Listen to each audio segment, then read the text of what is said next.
Suara Hati. Renungan hari ini, Kamis, 2 Oktober 2025. Topik, meyakini yang dapat dipercaya. Dan jangan lupa saudaraku, untuk membagikan renungan ini kepada orang lain, agar mereka juga mendapatkan kekuatan rohani di dalam Tuhan. Kiranya saudara diberkati oleh Tuhan kita. Nas renungan kita hari ini, Yohanes 14 ayat 1. Janganlah gelisah hatimu. Percayalah kepada Allah, percayalah juga kepadaku. Saudaraku, ada satu sisi dalam hidup ini yang kita harus benar-benar alami. Sepertinya sederhana tetapi perlu mendapat perhatian serius, yaitu mempercayai Allah. Banyak orang percaya kepada Allah, bahwa Allah itu ada dan Allah itu hidup.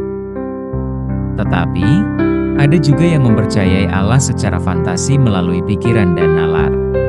Secara jujur, kita sudah menjadi Kristen lama, tetapi kalau kita masih memiliki perasaan takut, atau meyakini terhadap sesuatu benda atau angka keberuntungan, berarti kita masih belum termasuk mempercayai dengan benar. Mengapa demikian? Pertama, kalau kita percaya Allah itu ada, Ia hidup, Ia maha hadir, yang peduli akan kehidupan kita, Ia pasti melindungi kita, dan pasti membela kita. Semestinya tidak ada perasaan takut terhadap sesuatu atau meyakini terhadap sesuatu benda atau tidak meyakini angka keberuntungan. Tetapi faktanya kita sering merasa terjebak dalam hal tersebut. Yang kedua, kalau kita benar-benar mempercayai bahwa Allah itu hidup, Allah itu hadir, maka pasti kita akan hidup lebih baik, hidup tidak bercacat, tidak bercela. Kita pasti takut akan Dia. Jangankan melakukan dosa besar, melakukan dosa kecil saja kita sudah takut. Perilaku yang tidak jujur mungkin masih kita dianggap soal biasa. Tindakan yang tidak tulus, seolah membela kepentingan orang banyak dengan mudah dilakukan, dan merasa nyaman melakukannya masih ada kita temui. Dan itu sudah biasa kita lihat, mereka lakukan selama bertahun-tahun. Yang ketiga, kalau kita benar mempercayai Allah itu hidup dan maha hadir, maka kita akan berusaha untuk melakukan segala sesuatu yang menyenangkan hati Tuhan. Kalau sampai kita bisa menyenangkan hati Tuhan, berarti menjadi kesukaan Bapa. Maka, kita harus benar-benar berjuang untuk bisa masuk dalam ruang mempercayai Allah itu hidup. Kita tidak akan pernah mengalami masuk dalam ruang mempercayai Allah itu hidup, kalau kita tidak sungguh-sungguh mencari wajah-Nya, tidak sungguh-sungguh serius mau berurusan dengan Allah yang tidak kelihatan secara jasmani. Sebagai orang yang percaya kepada Tuhan, kita harus berusaha mempercayai Allah itu hidup dan benar-benar mencari wajah-Nya. Yang menjadi bahaya bagi kita, kalau kita merasa sudah tahu banyak tentang Tuhan, sehingga membuat kita tidak sungguh-sungguh mencari Tuhan, maka kita tidak ubahnya sebagai pengagum alias memiliki iman yang beku. Oleh sebab itu, marilah kita siap dengan segera mengenal Tuhan Allah kita yang hidup itu, adalah benar Tuhan yang maha tahu atas kehidupan kita. Kita tidak perlu meragukan akan keesaan Tuhan Allah dalam hidup kita. Mari hilangkan keraguan, seperti mereka yang merasa sudah mengenal Allah, memiliki keyakinan hanya secara akal, fantasi, definisi verbal dan mereka kerjakan sebatas aktivitas biasa. Oleh karena itu, Allah yang hidup, harus benar-benar kita alami dalam praktek kehidupan kita. Karena Allah itu memang ada, nyata, dan maha hadir. Tuhan Allah yang disembah oleh Abraham, Ishak, dan Yakub, dan Musa. Tuhan Allah itulah yang juga kita sembah. Tuhan Allah itu juga yang melepaskan bangsa Israel dari Mesir dan membawa mereka ke Kanaan, dan Tuhan Allah itulah yang kita percayai. Jadi Tuhan Allah kita sekarang, bukan hanya Allah dalam sejarah, bukan Allah dalam rumusan dan bukan Allah sebatas pembicaraan. Keadaan ini sering kita hadapi, ketika kita menghadapi masalah hidup yang rumit kita selesaikan. seolah masalah itu lebih besar dari Tuhan Allah. Saudaraku, seringkali Tuhan mengizinkan kita memiliki masalah-masalah berat. Tetapi kita jangan lupa, terkadang disitulah Tuhan Allah mengajar kita, seberapa jauh kita mempercayai Dia. Kita tidak boleh mengandalkan manusia, kita hanya mengandalkan Allah saja.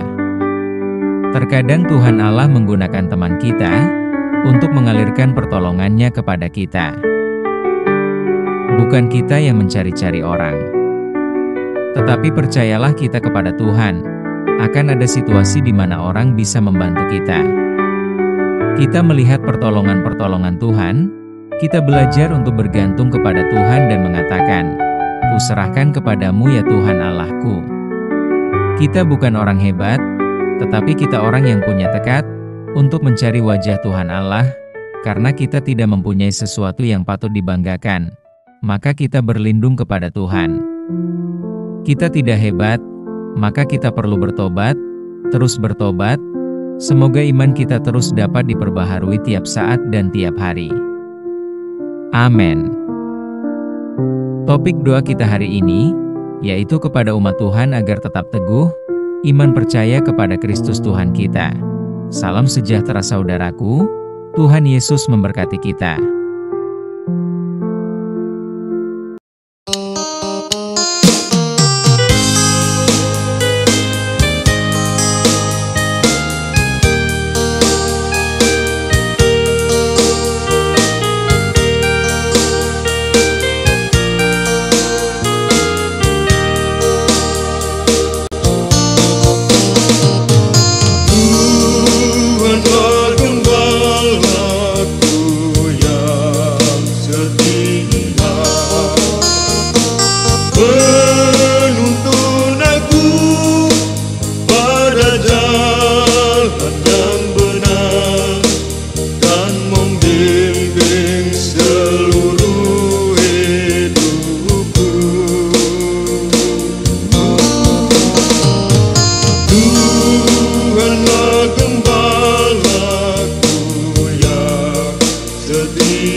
Tuhanlah gembalaku yang abadi,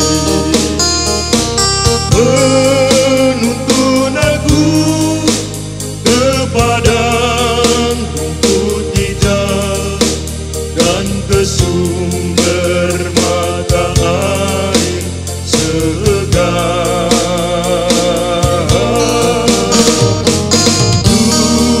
Tuhanlah gembalaku yang abadi, aku tak pernah merasa kekurangan, sebab Tuhan